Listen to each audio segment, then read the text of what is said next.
Cet épisode mentionne des sujets qui pourraient heurter la sensibilité de certaines auditrices.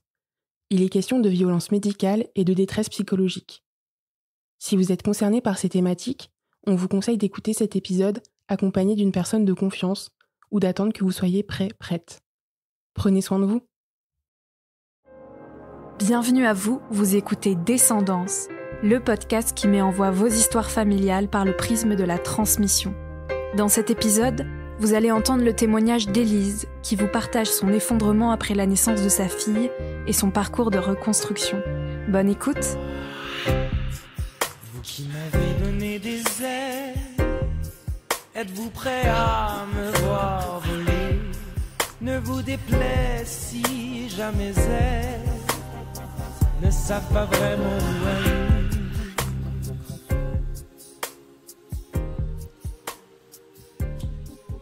Je m'appelle Élise, j'ai 39 ans. Je vis en région parisienne depuis presque toujours. J'ai 2 enfants et je travaille dans le milieu du théâtre. Et là, ce que je voudrais partager aujourd'hui, c'est mon entrée fracassante dans le monde de la parentalité.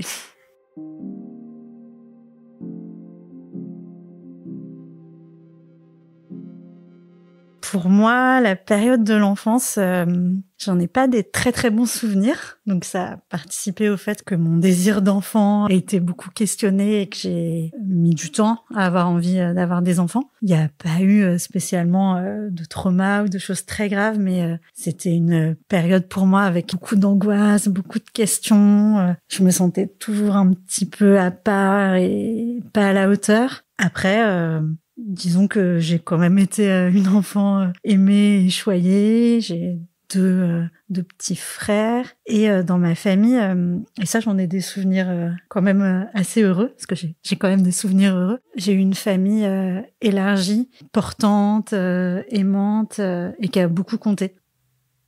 Ado, je me souviens des copines qui parlaient beaucoup de « Ah, quand on sera maman, quand on aura des enfants, ah, j'aimerais trop savoir ce que ça fait d'être enceinte ». Et c'était voilà des choses qui me laissaient un peu perplexe. Parce que moi, c'était pas du tout mes rêves ou mes projections. Enfin, une espèce de norme qui même petite, quoi, qui me faisait un peu peur. Peut-être liée aussi au fait que je me sentais assez facilement capable de rien. Mais voilà, c'était pas du tout quelque chose qui me faisait rêver, tout comme le mariage, par exemple. J'étais beaucoup plus obsédée par ce que j'avais envie de faire dans la vie, c'est-à-dire du théâtre, et par mes amitiés. Un moment, quand j'ai approché des 30 ans, voilà, je commençais un peu à y réfléchir, à me dire est-ce que je veux avoir un enfant ou pas. À ce moment-là, j'étais dans une relation assez longue avec un garçon avec qui je pensais que j'allais passer une bonne partie de ma vie, qui m'a dit oh bah de toute façon, si on a des enfants, faudrait que comme mes parents on reste au moins 10 ans ensemble. Puis moi, je me souviens que je lui ai dit oui. Enfin moi, si un jour j'ai des enfants, j'aimerais quand même, dans mon idéal, en avoir pas trop âgé, quoi. Je m'imaginais pas avoir des enfants à plus de 40 ans, quoi.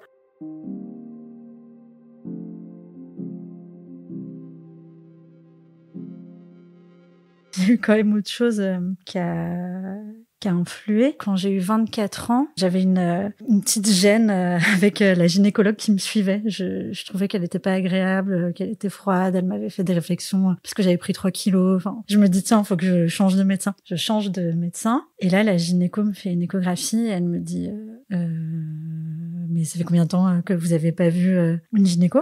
Donc je lui dis bah 1 an, enfin pour le coup je fais assez attention, en plus j'ai des cancers dans ma famille et tout. Et en fait elle me dit vous avez une boule de la taille d'une orange dans l'utérus. OK. Bon, assez vite elle me fait comprendre que c'est bénin, mais que il faut l'enlever, quoi. J'ai eu une opération de l'utérus pour ça. En fait c'était un fibrome, hein, c'était pas grave. C'est vrai que voilà, il y a eu cette opération et je me souviens pas qu'on m'ait parlé du fait que ce soit possible ou pas d'avoir un enfant après ça. Quand j'ai eu vers les 30 ans, je me suis dit ça se trouve en fait je peux pas en avoir.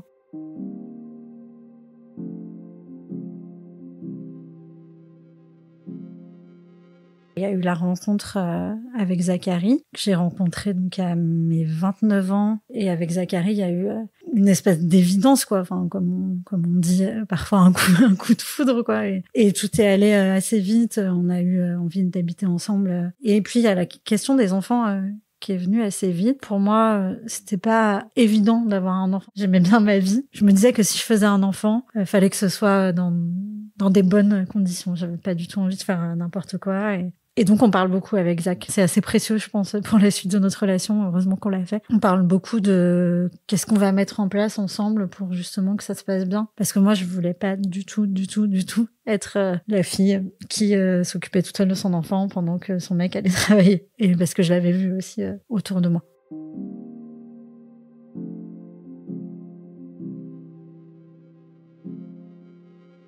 De façon un peu concomitante, j'ai été voir ma gynéco. Et là, je lui ai posé la question, je lui ai dit, mais en fait, par rapport à mon opération, est-ce que je peux avoir des enfants, quoi? Et donc, elle me dit, bah oui, la fertilité, elle est toujours possible après cette opération, mais vous pouvez avoir quand même plus de difficultés qu'une personne qui n'a pas eu d'opération au niveau de l'utérus. Et donc, elle me dit, bah voilà, faut que vous essayiez, et puis si c'est possible que ça marche pas, que la conception soit empêchée, et à ce moment-là, il faudrait réopérer. Et moi, avec mon optimisme très fort, je me dis non, bah de toute façon, ça va pas marcher, quoi. Ça va être la galère. Ça va peut-être marcher à la fin, mais ça va mettre 5 ans. Et puis j'en parle à Zachary, et du coup je lui dis bah voilà, enfin on en est là. Et puis je lui dis en fait, je crois que j'ai envie qu'on essaye vite, parce que il faut déjà attendre 1 an ou 2 ans avant de voir si ça va ou pas, se faire opérer. Ensuite, après l'opération, il faut attendre que ça cicatrice. Et puis voilà, j'avais quand même 30 ans. Et en fait, je suis tombée enceinte 15 jours après l'arrêt de ma pilule. Donc honnêtement, ça a été un choc, parce que je m'étais tellement préparée à ce que ce soit difficile, au pire, à ce que ça n'arrive pas, que du coup, j'ai été assez choquée. Je pense que j'étais pas vraiment prête.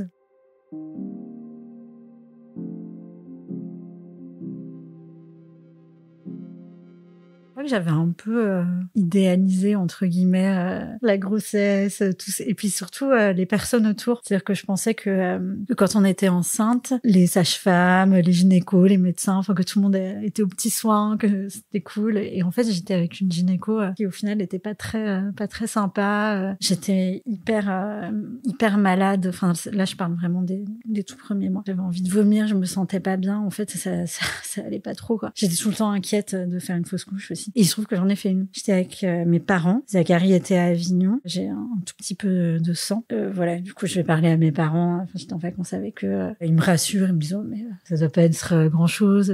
C'est juste de petites gouttes et tout. Et puis, je sentais, en fait, que ça allait pas. Enfin, j'avais plus de nausées alors que j'en avais tout le temps et tout. Ma mère m'accompagne, du coup, aux urgences. À l'échographie, très vite, on voit que le cœur ne bat plus. Là, j'étais à peut-être 2 mois de grossesse, un truc comme ça. Bon, c'est pas hyper tard dans la grossesse, mais c'est pas hyper tôt non plus. Et je m'étais quand même, pas mal projetée et tout, mais c'était très dur. J'avais l'embryon dans le ventre qui était mort, quoi. C'était assez dur, cette sensation, quoi, de porter un embryon mort.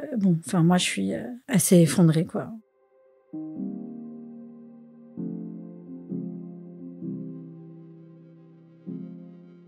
Je parle avec mes parents, et là ma mère avec qui j'avais quand même partagé assez peu de choses intimes, on va dire, durant toute l'enfance, l'adolescence et même la vie adulte. Ma mère commence à me rassurer, à être très enveloppante, très sympa avec moi, et à me partager en fait sa propre histoire de fausse couche et ce qu'elle avait pu elle vivre. Ça a été un moment assez fort en fait de partage avec ma mère, et un des rares moments que j'ai pu avoir avec elle comme ça.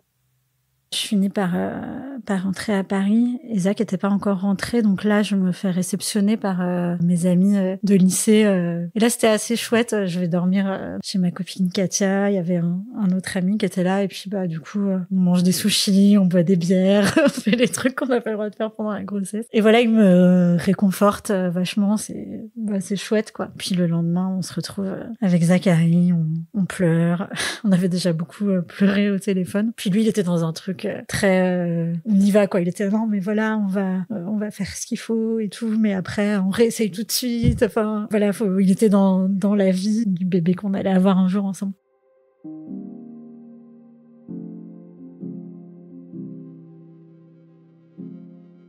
Et pendant ce temps-là, ma grande tante, Françoise, qui était une personne que j'aimais beaucoup, elle a son cancer, sa maladie qui s'aggrave. C'était une personne qui était quand même devenue très importante à ce moment-là de ma vie, que je venais beaucoup voir, avec Zachary aussi. C'était une femme qui est passionnée de théâtre, donc elle venait beaucoup nous voir jouer, on avait beaucoup d'échanges à ce propos-là, elle nous racontait ses souvenirs. C'était une femme très libre pour sa génération, très cultivée, qui avait fait énormément de choses dans sa vie, énormément de voyages, qui s'était jamais mariée. Et c'est aussi une femme qui a accompagné beaucoup de gens dans la fin de vie, enfin notamment sa propre mère et sa sœur, qui était ma grand-mère.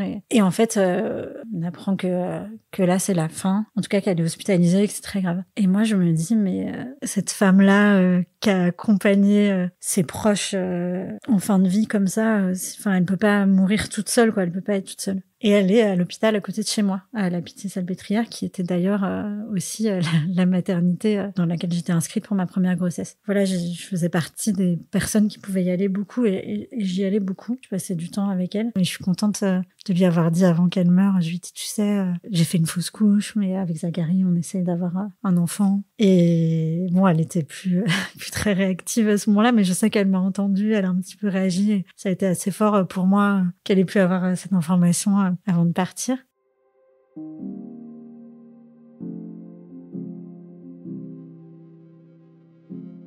J'ai peur, vu ce qui s'est passé avec la fausse couche. Et puis aussi, un certain petit traumatisme aussi de mon opération de l'utérus. Et en fait, je suis tombée enceinte. Je commence à quand même stresser des hôpitaux, de comment je vais être prise en charge médicalement. Ce stress-là, il vient même en fait avant la grossesse. Et je rencontre, sur les conseils d'une amie, je rencontre une sage-femme qui est aussi ostéopathe et qui me met en lien avec une gynécologue. Je me souviens, elle me dit cette phrase, elle s'occupera de vous comme si vous étiez sa fille. C'est bizarre, mais elle me dit ça. Et en fait, cette femme-là fait aussi des échographies. Et du coup, on va la voir au tout début de ma grossesse. Et effectivement, une femme hyper humaine, d'une grande douceur, comme j'avais pas du tout rencontré encore chez les gynécos.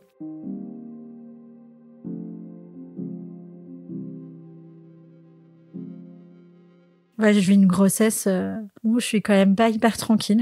Jusqu'aux 3 mois, j'ai quand même hyper peur de la fausse couche. Après, j'ai régulièrement des saignements. Et quand on a des saignements, qu'on est enceinte, faut tout de suite consulter parce que ça peut être quelque chose de grave. Moi, il se trouve qu'à chaque fois, c'était rien, mais j'en avais quand même très, très régulièrement. Donc, j'étais souvent aux urgences. Et puis, j'ai très peur. J'ai très peur de m'effondrer à la naissance de ma fille. Déjà, j'apprends que c'est une fille. Je souhaitais pas spécialement avoir un garçon ou une fille, mais en tout cas, je me mets à flipper. Je me dis, oulala, c'est une fille comme moi, c'est la première de la fratrie comme moi. Parce qu'avec Zachary, on avait discuté, on s'était dit qu'on voulait avoir 2 enfants. Moi, j'avais pas envie d'avoir un enfant unique. Et puis surtout, j'ai peur parce que ma mère, on pense qu'elle a fait une grosse dépression postpartum après la naissance de mon dernier frère. Donc, naissance qui a eu lieu quand moi j'avais presque 11 ans. Et donc, j'ai vu ma mère, je l'ai vu mal des fausses couches, mais je l'ai vu mal aussi après la naissance de mon frère, mais dans un temps très long. C'est-à-dire que maintenant elle va bien, mais il y a eu des années et des années, et je crois que malheureusement ça se compte même en décennies, où elle a été assez mal dans sa peau, mais sans qu'il y ait pu tellement avoir de dialogue là-dessus avec les autres, j'ai l'impression. En tout cas, elle s'est pas fait soigner, elle en est sortie finalement par elle-même, mais au prix de longues années, quoi, on va dire. Et bon, j'ai très peur. Moi, j'avais compris au cours justement de mes différentes thérapies que qu'il y avait eu ça, et j'ai eu très peur d'avoir ça. J'ai rencontré un super psychiatre, psychanalyste qui heureusement a été là pour la suite. Je me fais suivre de façon assez régulière pendant la grossesse, et je parle beaucoup de ça, de ma peur de m'effondrer, de ma mère, de faire une dépression, de pas sentir le lien avec mon enfant. Je fais des cauchemars, je rêve de ma fille bébé, je rêve que j'ai un bébé fille et que à un moment je sais pas trop où la mettre, alors je la pose sur une étagère dans un placard, et après je sais plus où elle est. Je fais des espèces de rêves comme ça. Mais bon, et puis tout le monde me dit que ça va aller, que tout le monde y arrive finalement, et puis moi j'ai peur, quand en même temps j'en ai très envie, je suis très heureuse de cette grossesse et tout, mais j'ai très peur de pas y arriver.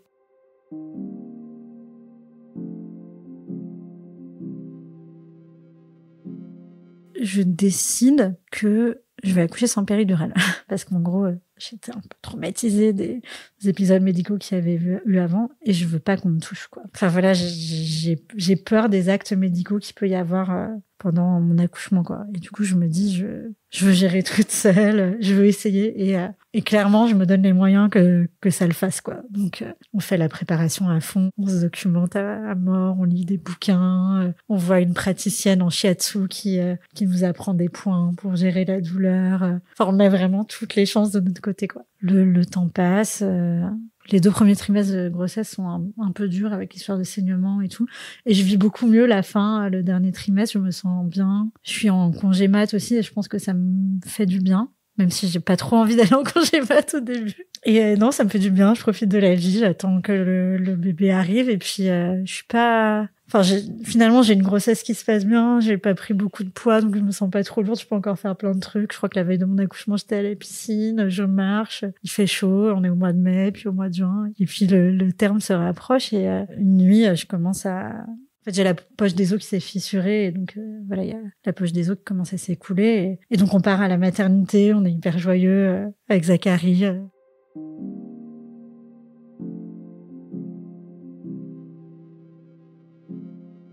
On arrive, voilà, ils nous disent bon bah il y a encore beaucoup de travail, madame. Et donc bon, on va marcher. Il me fait les points de shiatsu quand j'ai mal, il me masse. On avait tous les outils et puis bon, j'avais pas des douleurs très fortes, quoi. C'est un peu long, ça prend du temps. Puis finalement, il m'ouvre du coup à la salle nature, qui est la salle dans laquelle on a l'occasion d'accoucher quand on accouche sans péridurale. Qui est une salle qui est beaucoup plus grande que les salles d'accouchement lambda. On peut marcher, on peut prendre un bain, il y a des enceintes pour mettre de la musique, il y a un énorme lit, on peut être à 2. Enfin, il y a des lianes de suspension. Enfin, c'est vraiment sympa. Alors que bon, les salles d'accouchement lambda, c'est beaucoup plus petit, c'est moins cosy, on va dire. Et donc, on se met dans cette salle et on se fait notre petit cocon. C'est assez chouette et tout. Il y a une première sage-femme qui m'ausculte. Bon, c'est pas très avancé. Elle est assez sympa. Au bout d'un moment, elle me dit quand même, parce que bon, c'est long, quoi. Il se passe pas grand chose. Mais moi, nous, on s'ennuie pas. On écoute de la musique, on prend des bains. Zachary me fait des massages, on est bien. Et en fait, au bout d'un moment, elle revient, elle me dit, bon, je vais vous ausculter, mais je pense que là, je suis pas sûre que vous soyez en travail, en fait, parce que vraiment, j'étais dans un état assez normal, quoi. J'avais des petites contractions, mais j'avais pas de douleur. Et en fait, elle m'ausculte et elle me dit, vous êtes à 5. 5, c'est quand même pas mal dans un accouchement, c'est que ça commence à bien avancer. Elle me dit, ok. Non, vous restez là et tout. Je me dis, bon, c'est cool, ça avance. Puis il y a une autre sage-femme qui arrive plus tard, qui prend la relève et elle est très stressée par le fait que j'ai une cicatrice, donc elle est un peu chiante et tout. Mais bon, heureusement, on avait été très, très préparés par Laetitia, la sage-femme ostéopathe. Elle nous avait dit, de toute façon, là, vous allez probablement rencontrer dans l'eau, il peut y avoir des sages-femmes qui sont pas formées aux accouchements physiologiques et du coup, elle nous disait, il faut que le deuxième parent soit quand même bien investi et bien au fait des conditions de ces accouchements-là parce que vous allez peut-être pas avoir beaucoup de conseils pratiques sur le fait de gérer sans péridurale. Mais voilà, le temps passe et toque à la porte cette gynéco qui me suivait, qui est une figure hyper rassurante pour moi. Je suis trop contente de la voir. Elle me dit, j'ai vu votre nom sur la porte, mais j'avais une réunion avec les sages-femmes et elle me dit, mais madame, vous êtes russe? Je dis non, je suis pas russe. Pourquoi? Elle me dit, non, parce que les femmes russes qui viennent accoucher ici, elles supportent super bien la douleur, elles crient pas et tout. Je dis, non, mais j'ai pas mal. Enfin, et je commence à me dire, est-ce que je suis vraiment en train d'accoucher là? Enfin, j'avais l'impression j'étais pas du tout dans les codes de l'accouchement, puis je m'étais tellement préparée à souffrir, à avoir mal, en tout cas, et à devoir gérer. Et finalement, tout se gérait assez bien. Et bon, elle repart. Le temps avance et puis l'autre sage-femme, là, elle commence un peu à s'agacer. Enfin, elle commence à stresser surtout. Elle dit, voilà, là, avec votre cicatrice et tout, faut quand même qu'on fasse attention. Là, c'est trop long. Je vais vous percer, finir de percer, quoi, la poche des os pour accélérer le travail. Et voilà, elle perce la poche des os. Elle commence à plus trop me lâcher. Ça avance, lentement mais sûrement. Et revient cette gynécologue, en fait, qui du coup sortait de sa de sa réunion. Là, je suis soulagée parce que la sage-femme, en fait, elle a commencé à m'obliger à me mettre sur le dos, à pas me laisser choisir mes positions, alors qu'en fait, quand t'accouches sans péri, bah voilà, t'as besoin un peu de suivre les instincts de ton corps, quoi. Et là, c'était assez fou. Là, en fait, la gynéco prend la place de la sage-femme, quoi, alors qu'elle est pas du tout... Enfin, déjà, elle est pas du tout censée être là. Enfin, et en fait, elle m'aide à chercher des positions, tout ça. Enfin, elle m'accompagne, quoi. Enfin, comme l'autre aurait dû m'accompagner. Et puis finalement, je sais pas, il est 22h et quelques. Elle habite à Versailles. Elle commence à me dire, il va falloir que j'y aille, il faut pas que je loupe le dernier train et tout. Puis bon, elle reste un peu, puis j'aimerais bien rester jusqu'à la naissance. Elle peut pas rester. Et puis elle me dit, si j'avais pas eu d'enfant, je serais restée. Mais là, enfin, c'était chouette parce que je sentais que j'étais soutenue, quoi. Et elle finit par partir. Donc là, l'autre reprend un peu ses droits. Bon, elle est pas très marrante, mais ça va parce que bah du coup, il y a Zachary qui fait un peu force d'opposition à des moments en disant non, bah là, elle a vraiment besoin d'être comme ça, faut la laisser. Mais elle est stressée parce qu'en fait, elle veut, avec le monitoring, bien entendre le cœur du bébé, tout ça. Mais en même temps, le cœur du bébé faiblit pas. La fin est un peu longue, quoi. J'ai du mal à faire sortir le bébé. Et du coup, elle appelle le médecin. Elle dit bon, ça commence à être trop long. Parce qu'en fait, quand on a une cicatrice à l'utérus, on a un risque de rupture utérine qui est un peu plus haut. Donc elle a peur de ça. Mais moi, je suis assez tranquille parce que la gynécologue était assez tranquille avec ça et le médecin arrive. Moi, je commence à avoir des contractions quand même assez fortes, mais j'arrive pas à avancer plus, quoi. Et donc elle se parle avec le médecin. On va sortir un peu pour regarder votre dossier. Et je fais et si j'ai une contraction? Elle dit surtout vous poussez pas. Mais bon, c'est dur en fait quand on est sans péridurale de pas pousser quand on a une contraction. Enfin, c'est un truc, c'est un peu de l'ordre du réflexe. C'est comme quand t'as envie de vomir, de pas vomir, quoi. Et du coup, elle sort. Je me dis j'espère qu'elles vont revenir vite et tout. Et là, je sens qu'il y a une contraction qui arrive. Je dis à Zachary, j'ai une contraction qui arrive. Et donc Zachary, il court pour aller les chercher et puis il les voit pas. Et du coup, il me dit, c'est pas grave, vas-y, pousse. Et donc je pousse et je fais un peu exprès du bruit. Enfin, je crie bien pour qu'elles entendent, quoi. Et en fait, le fait qu'elles soient pas là, ça m'a aidé, quoi, parce que du coup, j'ai pu me mettre comme je voulais et tout. Et donc là, elles arrivent et voilà, elles m'encouragent. C'est chouette. Le bébé sort et tout. Enfin, Ada, je rencontre Ada, quoi. Et je la vois et enfin, c'est extraordinaire, quoi. Enfin, ses yeux se plantent dans les miens. Pour le coup, le lien se crée tout de suite, quoi. C'est un déferlement d'amour. Enfin, il y a Zachary avec moi qui a été incroyable pendant tout l'accouchement. Enfin, c'est magique, quoi.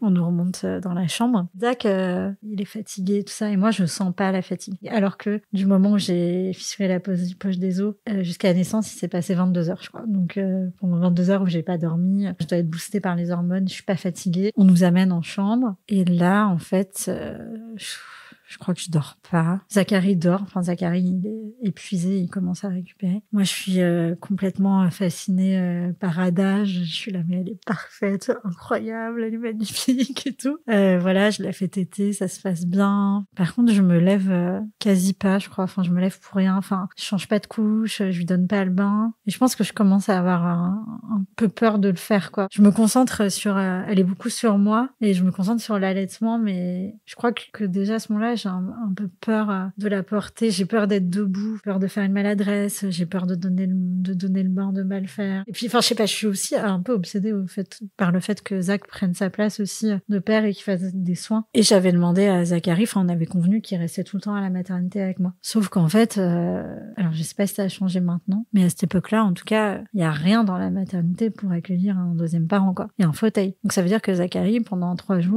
nuits, il a dormi dans un fauteuil ou peut-être il avait peut-être un petit tapis ou je sais pas quoi, mais il récupérait pas du tout. Il dormait parce qu'il était épuisé, mais c'était des sales conditions, quoi, qu'on devrait pas avoir normalement. Moi, je pense que dans toutes les maternités, il devrait y avoir un lit pliable pour le deuxième parent, quoi. Enfin, c'est quand même la moindre des choses. Et encore, voilà, moi, j'avais accouché sans péri, sans aucun problème. J'ai pas eu une césarienne ou un accouchement compliqué comme ça arrive à plein de femmes.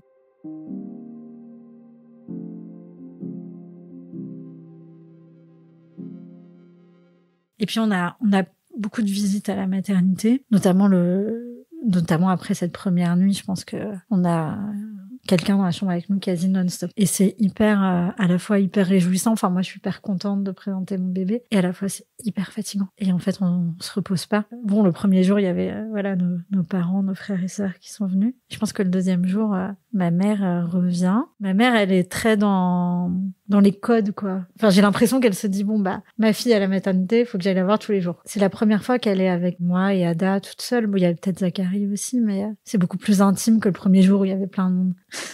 Elle se met sur son téléphone, quoi. Elle dit même pas bonjour à Ada, et moi ça me choque parce que moi Ada pour moi c'était déjà une personne, et c'était d'ailleurs déjà une personne même quand elle était dans mon ventre, mais là enfin ça me choque qu'elle dise pas bonjour au bébé, qu'elle vienne pas la voir et tout, et en fait elle s'assoit et elle est sur son téléphone. Et je me suis dit maman, t'es en train de tweeter? Elle me dit oui. À cette époque-là, en fait, on est en campagne électorale et ma mère à ce moment-là est voilà militante et elle dit oui, il faut que je tweete vite ce truc-là, machin. Mais en gros, elle reste sur Twitter toute la visite. La pédiatre arrive, elle fait sortir ma mère pour les soins parce que c'est un protocole. Et ensuite, ma mère rentre et puis elle voit qu'il y a encore la pédiatre. Elle dit bon bah salut, enfin et elle se casse quoi. La pédiatre a été choquée en fait de son attitude. Et elle me dit mais c'est qui? Je dis bah c'est ma mère. Je dis non mais c'est la campagne électorale. Elle me dit j'espère qu'ils vont gagner ou qu'après elle pourra passer à autre chose et tout. Ça m'a vachement blessée en fait, et je pense que cet épisode-là m'a ravivé des choses en fait avec de mon histoire avec ma mère quoi, des choses de l'ordre de la distance, de la relation peut-être que j'aurais rêvé d'avoir avec elle et que j'ai pas eu, parce que moi je rêvais d'avoir une maman hyper câline à qui je confiais tous mes secrets et tout, et clairement ça n'a pas été comme ça.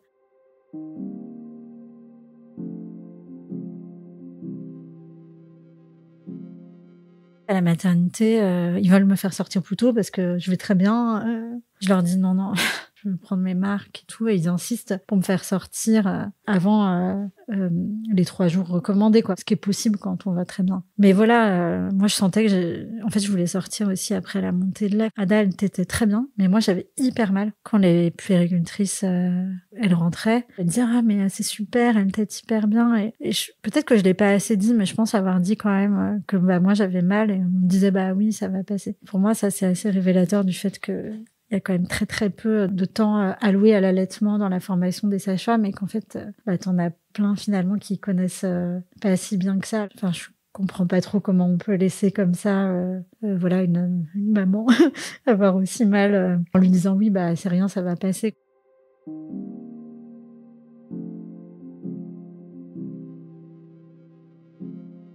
On finit par rentrer. Au moment du retour à la maison, normalement, il y a une sage-femme qui passe. Elle pouvait pas passer le lendemain de mon retour, elle pouvait pas. Et du coup, on avait convenu que c'était pas grave, elle passait un peu plus tard. Sauf qu'en fait, ça commençait à pas aller. Je dormais pas. Je me souviens que j'avais réalisé que j'avais dormi 8 heures en 6 jours, un truc comme ça. En gros, je dormais à peu près 1 heure par nuit. Et il y a une nuit où j'ai dormi 4 heures et j'avais l'impression d'avoir fait une grasse mat. Je sens que ça va pas. D'abord physiquement, psychiquement, en fait, je me sens peut-être anormalement excitée. Mais moi, je sens pas que c'est anormal. Je suis hyper contente de raconter mon accouchement à mes copines. Ada, je la trouve extraordinaire et tout. Mais ça commence clairement à être tendu entre Zach et moi parce que j'arrive pas à dormir. Je sens que j'ai besoin de dormir. Zacharie me dit de dormir. Mais il y a plusieurs choses. C'est que déjà, en fait, je commence à avoir les seins qui s'engorgent, à avoir hyper mal. Et du coup, c'est quand même hyper compliqué de dormir quand on a mal. Ce qui me soulage, c'est de faire téter Ada. Donc, voilà, ça demande d'être réveillée. Et quand je la fais téter, ça me fait très mal. Et l'autre chose, c'est que Zacharie est épuisé et que souvent, quand j'essaie de le réveiller, il se réveille pas. Il se réveille pas parce qu'il veut pas. Il se réveille pas parce que juste son corps ne se réveille pas, quoi. Et c'est tendu entre nous, on en parle. Je suis hyper en colère contre lui. Lui, il pleure. Enfin, ça commence à être quand même très chaud. Tout est quand même compliqué. C'est compliqué de se faire à manger. C'est compliqué de prendre une douche. Un jour, il y a des copains qui laissent sur notre palier sans venir nous voir. Ils nous laissent un sac avec des trucs à bouffer, un petit déjeuner, des vivres, quoi. Et je pense que j'en ai pleuré. Enfin, c'était le plus beau cadeau. Je sais pas si c'est ma mémoire ou la réalité, c'est toujours compliqué, mais j'ai l'impression que les gens venaient, mais aidaient pas vraiment. Mais bon, clairement, on est complètement dépassés, débordés. Et on appelle la sage-femme qui doit passer. Et moi, quand elle vient, je lui dis... ça va pas du tout. Je suis épuisée. J'arrive pas à me reposer. On n'arrive pas à faire relais avec Zacharie. Ça va pas.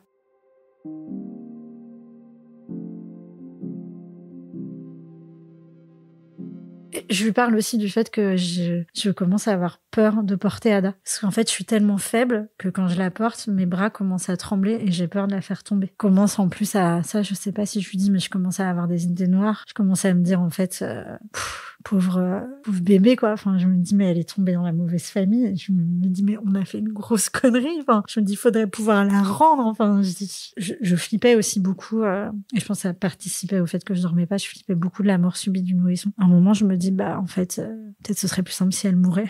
À des moments, je me dis aussi, en fait, faudrait que je meure. Comme ça, elle serait élevée par Zach et d'autres personnes autour de lui. Ce serait plus simple. Ou elle irait dans une famille qui saurait s'occuper d'elle. Enfin, je commençais à avoir des pensées comme ça. Bon, je dis clairement à Laetitia que ça va pas du tout. C'est à ce moment-là qu'elle me dit un truc assez important pour la suite. Elle me dit, tu sais, tu peux noter des choses quand on perd pied. Ça aide d'écrire. Parce que je lui explique aussi que je suis tellement fatiguée que j'ai plus aucune mémoire immédiate. C'est-à-dire qu'on pouvait me dire quelque chose et je m'en souvenais pas la minute d'après. Et je me rendais compte, en fait, de tout ça et c'était assez flippant. Et je crois que j'emploie un mot que j'ai beaucoup employé. Et je lui dis, voilà, là, je tire la sonnette d'alarme, quoi. Enfin, vraiment, en fait, je pense que je sentais le truc arriver. Elle nous dit à Zach et moi, bah voilà, là, faut qu'Élise dorme, c'est très important. Elle dit, faut tirer ton lait et Zachary va donner le biberon à Ada. Moi, je suis totalement ok avec ça. J'ai juste pas du tout envie qu'on lui donne du lait artificiel parce que voilà, pour moi, c'est hyper important l'allaitement et malgré des douleurs et tout ça, c'est un moment que j'aime bien. J'adore ce moment-là avec ma fille. On a quand même une boîte de lait dans le placard au cas où. Laetitia repart avec et on a cette indication pour la nuit. Et en fait, j'ai que un tire-lait manuel un peu pourri parce qu'à l'époque, je connais rien à l'allaitement et puis personne m'a prévenu que ces trucs-là, c'était pas génial, qu'il y avait d'autres outils beaucoup mieux. Et bon, le fait de tirer mon lait s'avère assez compliqué. À un moment, je sais pas si c'est Laetitia qui nous l'avait conseillé ou si c'est moi qui y pense. Je me dis, mais en fait, on va pas y arriver à deux. Enfin, on est trop épuisés. C'est trop compliqué. Puis c'était hyper tendu entre nous aussi. Et je me dis, il faut appeler quelqu'un, en fait. Il faut que quelqu'un nous aide. Je me vois pas appeler ma mère, enfin, parce que clairement, elle était très occupée. Et puis, c'est pas vraiment le lien qu'on a. J'ai un lien à l'époque beaucoup plus proche avec mon père, mais je me dis, bah là, l'enjeu de cette nuit, ça va être aussi peut-être de m'aider pour l'allaitement et tout ça. Je me sens pas, même si je suis très proche de mon père, je me sens pas d'appeler mon père. Et du coup, je me dis, on va appeler la mère de Zach. La mère de Zach, c'est quelqu'un de super, de très généreux, et qui a allaité aussi ses 3 enfants. Et Zach, il disait toujours, bah oui, ma mère, elle s'y connaît bien en allaitement. Évidemment, on l'appelle. Et je lui dis les mots. Je lui dis, bah là, c'est un appel au secours, quoi.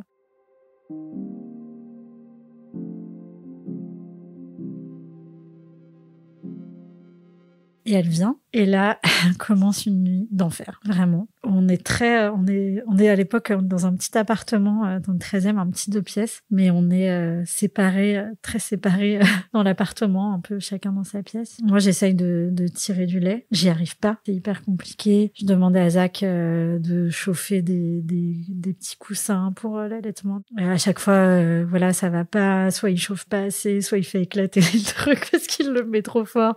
Je l'engueule. Enfin voilà, je suis très dure avec lui, je pense. Mais voilà, moi je suis dans mon truc. La mère de Zach, quand elle arrive, elle voit que Zach est pas bien et en fait ils sortent de l'appartement. Moi, je panique, en fait, je le prends assez mal, mais c'est même pas que je le prends mal, c'est qu'en fait ça m'insécurise totalement d'être toute seule dans l'appartement avec le bébé. Et je me dis putain merde, on l'appelle pour qu'elle nous aide, mais nous aider c'est quand même beaucoup moi avec le bébé. Et en fait du coup je leur en veux quoi de me laisser toute seule. Après bah voilà, maintenant avec le recul je comprends aussi, je pense qu'elle a vu son fils très mal. C'est une nuit compliquée. Et en plus, avant justement cette nuit-là, peut-être même ce jour-là, il y avait quand même mon père qui passait beaucoup. Je l'ai au téléphone et je commence à lui dire que c'est dur, notamment l'allaitement. Ada, elle est très demandeuse dans la journée, c'est dur de la poser.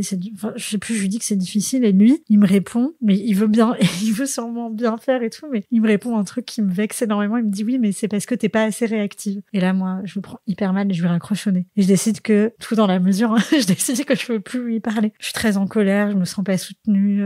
Puis je pense qu'ajouter à ça, voilà, il y a le fait que, voilà, ma mère est pas là et que, du coup, je pense que je lui en veux aussi de ça et que je lui fais sans doute un peu payer. Mon père se pointe parce que je réponds pas au téléphone et je dis à Zachary, tu le laisses pas rentrer, tu lui dis que je dors et que j'ai besoin de dormir. Je veux pas le voir. Donc j'ai créé, en fait, alors je pense qu'à l'époque, j'aurais dit un cocon. Maintenant, je dirais plutôt un bunker, quoi. Bon. Et donc, cette nuit se passe. C'est horrible. C'est horrible parce qu'en fait, je veux dormir, mais j'y arrive pas. J'ai trop mal. Je veux tirer mon lait, mais j'y arrive pas. C'est hyper tendu avec Zachary. Je voudrais qu'il m'aide. Il essaye de m'aider, mais il arrive pas à m'aider comme il faut. Et à 7h du matin, j'ai toujours pas dormi.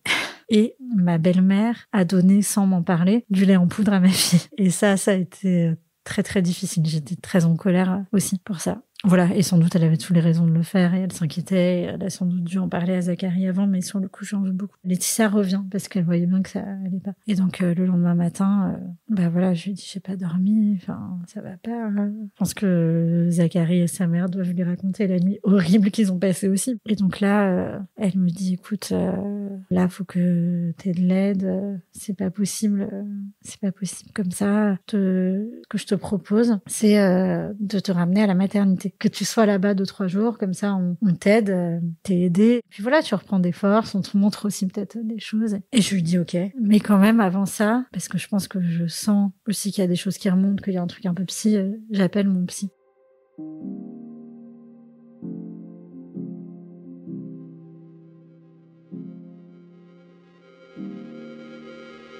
On repart à la maternité. Avec donc Laetitia qui nous accompagne. Voilà, cette partie-là, c'était plutôt chouette. Je me dis, voilà, j'ai confiance en Laetitia. La maternité, pour moi, ça s'était plutôt bien passé. Et en fait, là, ça commence à coincer là-bas parce que, en fait, ça se fait pas du tout de reprendre des mamans à la maternité. Il y a pas du tout la place pour ça, quoi. Sur place, elle me fait voir, ma gynéco, que j'aimais beaucoup, avec qui j'avais quand même du lien, avec qui je communiquais bien. Et là, je commence à déverser, quoi. Enfin, à dire, voilà, il y a ça qui va pas, j'en peux plus. Je crois qu'à un moment, je lui dis, ouais, j'en ai marre. Je crois que j'ai l'impression d'être le dindon de la farce. je commence à partir un peu dans la parano. J'en veux beaucoup à Zachary. J'ai l'impression qu'il m'aide pas. Je crois que je parle beaucoup. Et là, elle dit, qu'elle voudrait avoir un avis psy. Et elle a raison. Et on attend que la psy de la maternité vienne. Mais elle vient pas. Elle vient jamais. Bon. Du coup, elle a décidé de m'amener aux urgences psychiatriques. Et quand même, Laetitia et cette gynécologue, elles lâchent tout leur rendez-vous, pour m'accompagner. Elle m'accompagne aux urgences psy pour avoir un avis. Là, je pense qu'à ce moment-là, on rappliquait les parents de Zach et les miens. Et c'est là que ça a été très très dur. Au début, je m'effondre, donc on me met en fauteuil roulant. Clairement, je suis complètement épuisée, quoi. Je crois que Laetitia m'achète un sandwich ou machin, j'ai plus aucune force. Et elles sont très soutenantes, Laetitia et la gynécologue. Elles m'accompagnent. Je crois que Zachary est de son côté avec Ada, avec ses parents qui ont rejoint. Puis je me sens, je me sens soutenue, je me sens écoutée par ces femmes-là. On m'emmène voir le médecin. Et là, alors j'imagine que c'est un protocole de psychiatrie, je me retrouve coupée de tous ces gens qui étaient quand même assez bienveillants et qui m'ont accompagnée. Je me retrouve toute seule dans une salle. Mes souvenirs, c'est que je suis dans le fauteuil roulant, qu'on me porte comme un sac de blé, je sais pas, et que je leur dis non mais doucement, je viens d'accoucher. Je sens que c'est violent pour mon corps, quoi, d'être portée comme ça. Je me souviens pas qu'on m'ait parlé, on a dû me parler quand même un petit peu à un moment, mais je me souviens que très vite on me présente des médicaments et que je dis non, en fait je vais pas les prendre, j'allaite. Très vite, il y a une seringue qui sort et il me pique, quoi. Là, c'est le pire moment de ma vie, quoi. Je commence clairement à délirer, mais moi, je me rends pas compte que je délire. Je pense que je suis aux urgences psy parce que j'ai fait tomber Ada par terre, donc qui était ma plus grande peur, et qu'elle est morte. Je pleure, je veux mourir, et j'appelle ma fille. Donc je pleure, je dis Ada.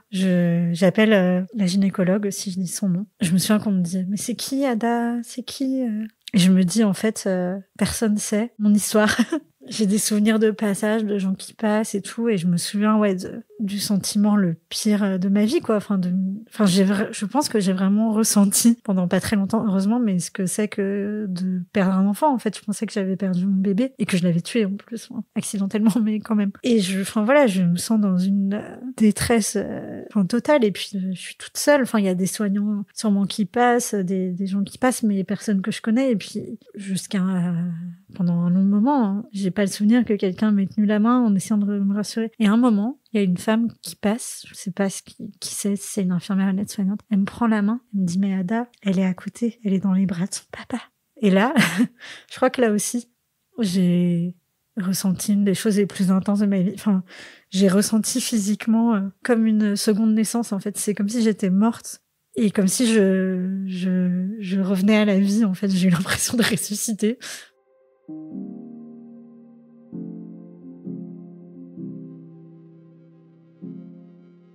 Après, j'ai un grand trou noir. Je pense que j'ai dû dormir. Zachary m'a raconté qu'il était venu me voir. Je pense que j'étais mise en chambre après. Il me dit, moi, le souvenir que j'ai de ce moment-là, c'est que tu flottais au-dessus de ton lit.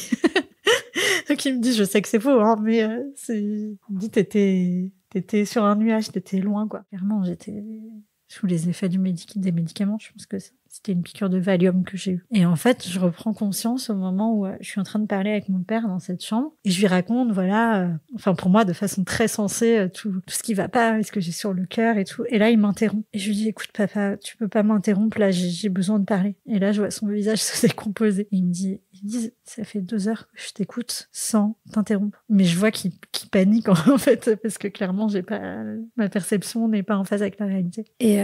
Et donc, là, je me dis, ok, là, je comprends que ça va pas trop. Et entre-temps, ça, on me l'a raconté, le médecin psychiatre, qui était un interne, dit à ma famille que, en gros, il me laissera pas sortir comme ça, qu'il faut m'interner. Il faut signer. Apparemment, personne n'agit trop. Mes parents, visiblement, avaient refusé de signer. Bon. Et Zach, ensuite, vient me voir dans la chambre. Ça, j'en ai aucun souvenir aussi. Et là, apparemment, en sortant de la chambre, le médecin le chope et il lui dit, elle fait une psychose puerpérale. C'est un des troubles les plus graves qu'on peut avoir dans le postpartum ou pendant la grossesse ou autour de la naissance d'un enfant. C'est de l'ordre de la psychose, donc c'est encore différent de la dépression. Et il lui dit, ce qui est vrai hein, dans les cas de psychose puerpérale, il dit là, il y a un risque d'infanticide ou de suicide. Je la laisse pas repartir. Donc Zachary signe.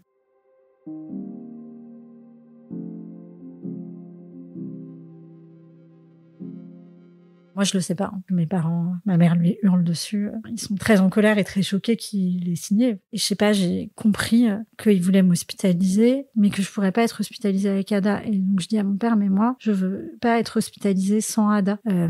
Je sais en plus qu'il existe des unités mère-enfant où on peut accueillir les mamans qui ont des problèmes psychiques avec leur bébé. Mon père me dit, on a essayé de trouver une place, mais en urgence, il y a pas de place, quoi. Et donc, il faut que je sois hospitalisée et je serais pas hospitalisée avec Ada. Je dis, mais moi, je refuse, j'irai pas, ils peuvent pas me forcer. Mon père, il me dit, mais Elise, t'as pas le choix.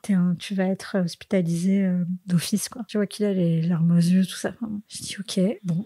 Et là, il y a 2 ambulanciers très gentils qui viennent me chercher.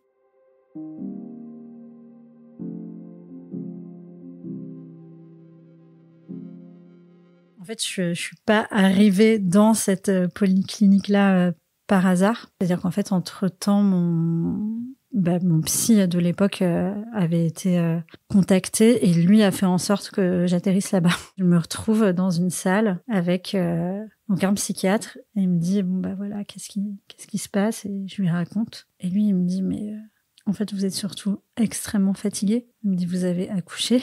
Vous avez dormi 4 heures en 6 jours. Il me dit le manque de sommeil, c'est une torture. En fait, n'importe qui, même sans avoir accouché, serait dans un état pas possible. Et je me souviens qu'à un moment, je lui dis, mais je ne distingue plus parfois mes rêves de la réalité. Et là, je me souviens, il se retourne vers les autres, il dit, ça s'appelle de la confusion onirique. À ce moment-là, c'est le seul... J'allais dire diagnostic, c'est pas un diagnostic, mais je comprenais pas trop ce qui m'arrivait et personne ne posait vraiment des mots. Donc c'était un premier mot qui était posé. Voilà, puis j'avais très très peur de faire tomber Ada par terre. Ça, j'ai appris après que ça s'appelait des phobies d'impulsion et qu'en fait c'était assez courant chez les jeunes mamans et que les phobies d'impulsion, en fait, il y avait, je crois, quasi jamais de passage à l'acte, en fait, que ça pouvait faire très peur. Enfin, t'as peur de faire tomber ton bébé, t'as peur de noyer ton bébé, enfin, des choses horribles comme ça, mais en fait, ça reste dans la tête, quoi. Ça a été assez rassurant pour moi de savoir ça. Donc, il me dit surtout, voilà, va falloir dormir, quoi.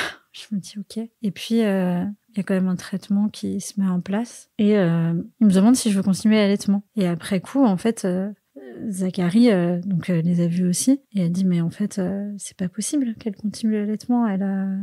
Vous avez vérifié que c'est compatible avec le médicament qu'elle a eu. Et là ils m'ont dit non mais il y a pas eu de médicament. Qu'est-ce que vous racontez et tout. Puis après en regardant dans le dossier ils se sont rendus compte que si et que c'était du Valium et que c'était pas du tout compatible avec l'allaitement. Ils ont mis en place des choses quand même dans cette clinique pour faire en sorte que je conserve le lien avec Ada malgré mon hospitalisation. Ils ont appelé, je sais pas laquelle, mais ils ont appelé une unité mère-enfant pour avoir quand même des conseils. Au bout d'un moment, j'ai eu un tire-lait électrique. Ils ont mis en place que Zacharie amène Ada au moins une heure par jour pour que je puisse voir ma fille. Voilà, j'ai plutôt paradoxalement des bons souvenirs entre guillemets de cette semaine-là. Je suis restée une semaine.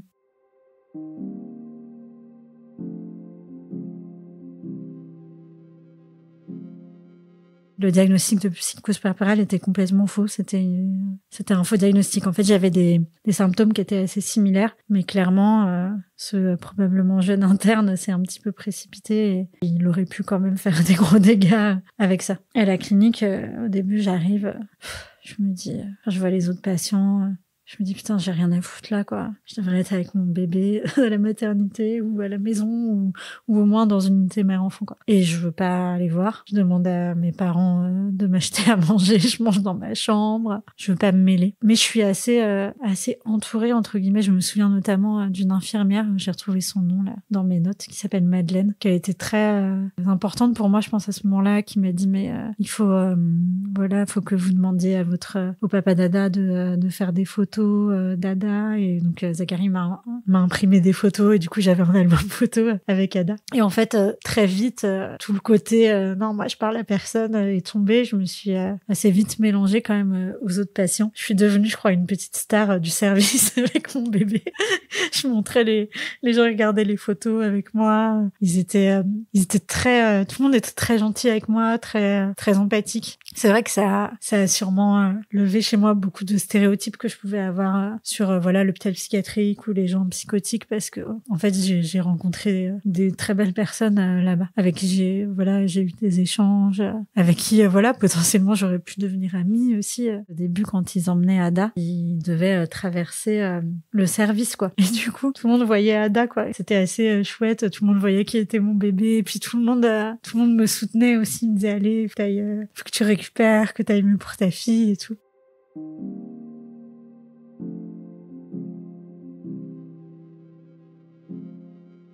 Là encore, à ce moment-là, c'était un peu tendu avec Zacharie parce qu'on avait quand même très peu de liens. C'était la canicule, donc pour lui c'était compliqué aussi d'amener Ada avec la canicule. Il avait peur, enfin il était avec un nouveau-né, il s'était jamais occupé d'un nouveau-né, il était très seul. J'ai retrouvé dans mes notes qu'à un moment, j'ai écrit que Zacharie voulait pas emmener Ada et que mon père allait voir ça avec lui, je sais pas quoi. Et parce que pour moi, c'était horrible. Enfin, moi, je vivais autour des moments où on allait m'amener Ada, quoi. J'étais à un moment assez désorientée. On m'a changé de service parce qu'au début, j'étais en service fermé. Et puis, on m'a transférée en service ouvert. Tout d'un coup, c'était plus les mêmes espaces. Je me suis, je crois, perdue un moment dans la clinique. Enfin, c'était assez dur. Je pense qu'en plus, c'était un moment où j'étais plus médicamentée.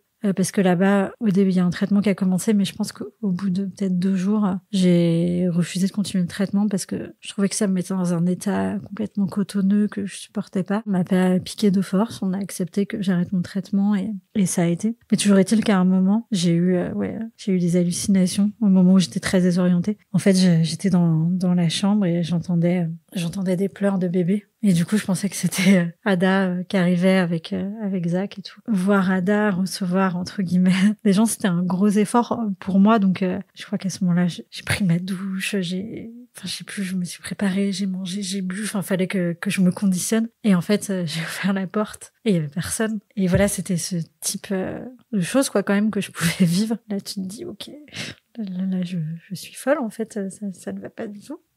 Il y a ce truc aussi, j'avais pas le droit à mon téléphone, enfin, ou alors que à certains moments précis, j'avais pas de montre. Enfin, je perdais la notion du temps, quoi. Je savais plus quelle heure il était, tout ça, enfin, où j'étais. Et je me suis pas mal raccrochée à ce que m'avait dit Laetitia. Quand on perd pied, il faut noter. C'est à ce moment-là que j'ai pris beaucoup de notes. J'ai demandé à Zacharie de m'emmener un réveil. Dans mes notes, il y a un moment aussi où j'ai perdu mon stylo. Je l'ai noté après, bien sûr. Et où c'était complètement la panique, en fait, de plus avoir de stylo, parce que finalement, c'était peut-être ce qui me raccrochait au réel, en fait, d'écrire, quoi. J'écrivais, du coup, tout ce que je faisais. Et quand je relis mes notes aujourd'hui, ça tourne beaucoup autour de tenir le coup physiquement, manger, boire, de petites stratégies pour paraître correcte. Voilà, quand j'avais les visites, j'avais noté, pour rester éveillée pendant qu'on me parle, je bois. Ce genre de choses. Et au final, je suis pas restée si longtemps. Je suis restée 1 semaine.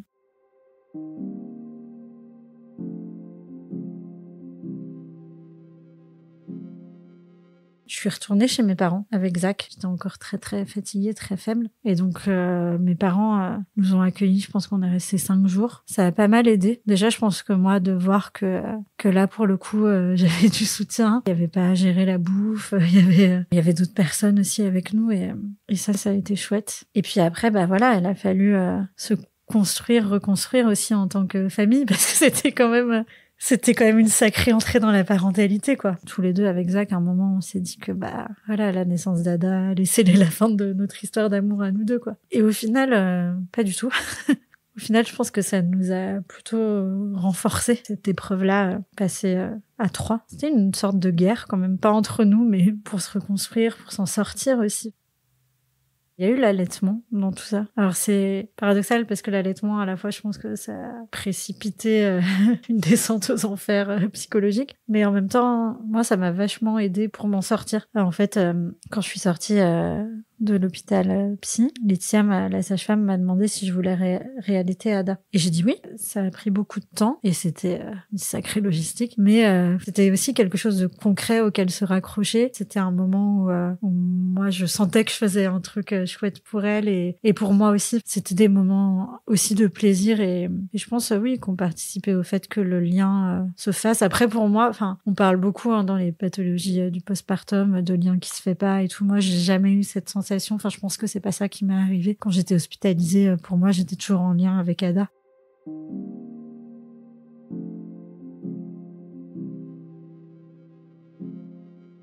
Il y a eu beaucoup de solidarité, en fait, après, autour de nous. Au final, je me souviens que les premiers temps où Zach a repris le travail, en fait, j'avais très peur d'être toute seule avec Ada. Et du coup, il y avait toujours quelqu'un qui venait pour être avec moi. Mes amis ont été très présentes, très présents. Même pendant que j'étais hospitalisée, il y a des amis qui sont allés voir Zacharie, des amis à moi. Voilà. Et après, ce qui a été mis en place aussi au sortir de la clinique, c'était, voilà, forcément les suivi psy. Moi, j'ai été suivie du coup personnellement par le psychiatre, psychanalyste qui me suivait déjà depuis longtemps. Ça a été très chouette de pouvoir retravailler tout ça avec lui. Il a rencontré Ada aussi. C'était émouvant pour moi de lui présenter. Et il y a eu des séances avec le pédopsychiatre. Parce qu'en fait, voilà, c'est ça qui a été mis en place, que moi, je continue mon suivi et qu'il y ait aussi des séances à 3 avec une pédopsychiatre pendant 1 an, je pense. Au début, on y allait 2 fois par semaine. C'était des rendez-vous pour Ada, en fait. La patiente, c'était Ada. C'était pas moi, c'était pas Zach, et c'est super bizarre de te dire qu'un bébé de 15 jours va voir un psy, quoi. Et après, j'ai compris, parce que finalement, oui, Ada, elle parlait pas, mais elle exprimait tellement de choses. Et nous, on parlait pendant longtemps. Ada,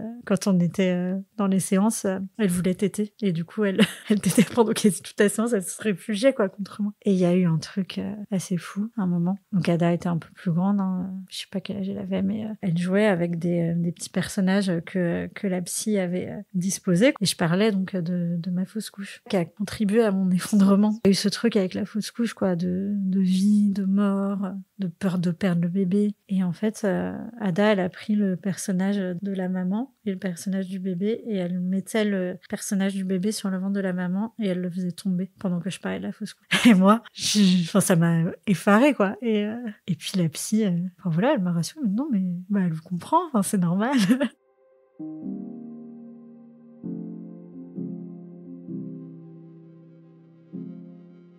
cette personne aussi a pu encadrer un moment, je pense, où c'était très très bien qu'il y ait un tiers. C'est qu'en fait, c'est là où j'ai appris que c'était Zacharie qui avait signé mon internement. Et en fait, je sais pas pourquoi, je cherchais pas à savoir pendant longtemps, et je pense que c'est plusieurs mois après que j'ai appris ça. Où en fait, en reparlant de cet épisode, Carrie m'a dit qu'il avait signé. Et c'était hyper violent, quoi, de savoir que c'était mon amoureux qui avait signé le fait que je sois internée, quoi. Et du coup, voilà, là, elle a pu un peu médiatiser les choses, et c'était une bonne chose. Et je pense que voilà, ces rendez-vous-là où Zacharie était présent à chaque fois également, ils ont été salutaires, quoi. Enfin, je pense qu'on s'est bien battus, tous les trois, parce que Ada aussi, elle s'est battue. J'allais dire, on a été sauvés par la psychiatrie, mais on peut pas dire ça non plus totalement, vu ce qui s'est passé. Mais en tout cas, dans cette phase-là, on a été très, très aidés, quoi.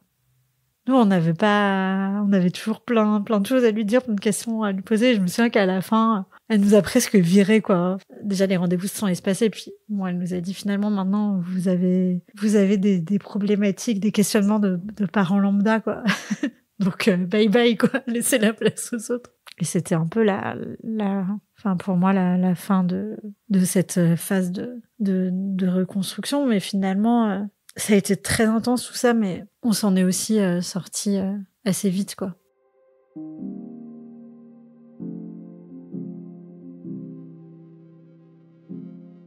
Et par rapport à Ada, je pense, par rapport à l'effondrement que j'ai eu à sa naissance, plein de choses qu'on jouait forcément dans mes relations avant avec ma famille, et notamment avec les femmes de ma famille. Il y a eu un truc assez fou, c'est que j'ai veillé Françoise après ma fausse couche et juste avant de tomber enceinte. Elle est morte quelques jours avant que je tombe enceinte, en fait. Quand Ada est née, elle a un visage très fin et elle avait les cheveux un peu ébouriffés et je me suis dit, elle ressemble à Françoise, et puis je l'ai gardée pour moi parce que je me suis dit, oui, bon, là, tu rêves un peu, ma fille, c'est les hormones. Et en fait, le lendemain, un de mes oncles qui est venu a dit, ah, c'est fou, elle ressemble à Françoise. Et voilà, je sais pas ce que ça vaut, je sais pas c'était quoi cette ressemblance, mais pour moi, c'est comme une sorte de continuité et de transmission qui a été très, très émouvante. C'était comme une petite étoile qui veillait sur moi. J'ai toujours beaucoup pensé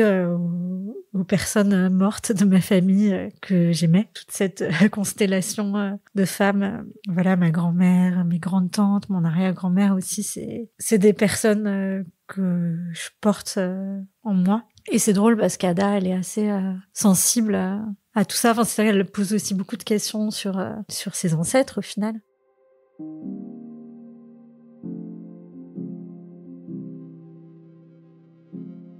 Ce qui m'a pas mal aidée, moi aussi, c'est que je me suis beaucoup documentée sur ce qui m'était arrivé. J'ai notamment pas mal suivi une association qui s'appelle l'association Maman Blues, qui travaille sur les troubles psychiques du postpartum. Et donc, je les ai jamais contactées, mais j'ai lu énormément de témoignages, de forums. Elles ont fait éditer un livre que je conseille aussi aux personnes intéressées par ce sujet ou qui pourraient traverser ce genre de troubles, qui s'appelle Mal de mère. Et c'est des témoignages de mamans qui sont passées par différents troubles. Ça m'a beaucoup, beaucoup aidée de voir que c'était pas que à moi que ça arrivait, de voir que ça pouvait prendre plusieurs formes, de voir que j'avais pas du tout une psychose puerpérale, que c'était pas ça. J'ai jamais eu vraiment de diagnostic. Je me souviens avoir beaucoup demandé qu'on me pose des mots sur ce que j'avais. Est-ce que c'était une dépression? Visiblement, c'était pas une psychose puerpérale. Peut-être qu'un jour, j'aurai une réponse. Là, j'ai prévu de demander mon dossier.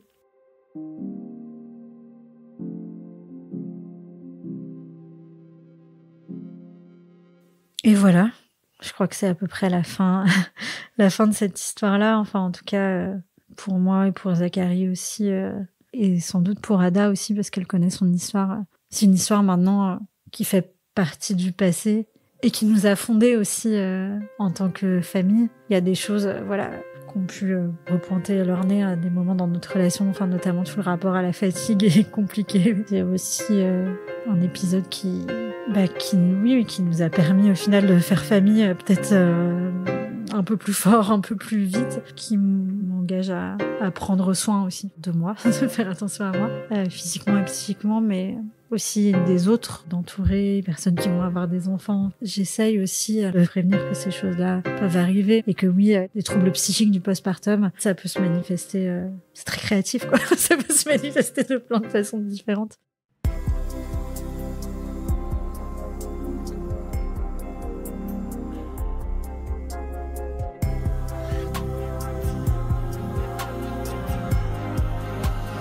Vous venez d'écouter Descendance, un podcast créé, réalisé et monté par Alice Fidel et Clara Alters.